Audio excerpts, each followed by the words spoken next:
മൂലം, പൂരാടം, ഉത്രാടം. കാര്യവിജയം, മത്സരവിജയം, അംഗീകാരം, ആരോഗ്യവുമാണ്. കൂടാതെ ശത്രുക്ഷയം, പരീക്ഷാവിജയം എന്നിവയ്ക്ക് പ്രതീക്ഷിക്കുന്നു. പുതിയ കോഴ്സുകളിലേക്കുള്ള പ്രവേശന ശ്രമങ്ങൾ വിജയിക്കാമെന്നു പ്രതീക്ഷിക്കുന്നു. ഉത്രാടം, തിരുവോണം, അവിട്ടം. കാര്യപരാജയം, അലച്ചിൽ, ചെലവ്, മനപ്രയാസം, ഇച്ഛാഭംഗം എന്നിവയാണ് കാണേണ്ടത്. എന്നാൽ പ്രഭാതത്തിൽ 8 മണിക്ക് ശേഷം സാധ്യമായ കാര്യവിജയം, അംഗീകാരം പ്രതീക്ഷിക്കുന്നു.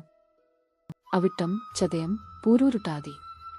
കാര്യപരാജയം, കലഹം, പരീക്ഷാപരാജയം, ദ്രവ്യനാശം എന്നിവയിൽ കൈവഴി കാണുന്നു. എന്നാൽ പ്രഭാതത്തിൽ 8 മണി കഴിഞ്ഞാൽ മുതൽ ഗുണദോഷ സമ്മിശ്രം ഉണ്ടാകുമെന്നു പറഞ്ഞു.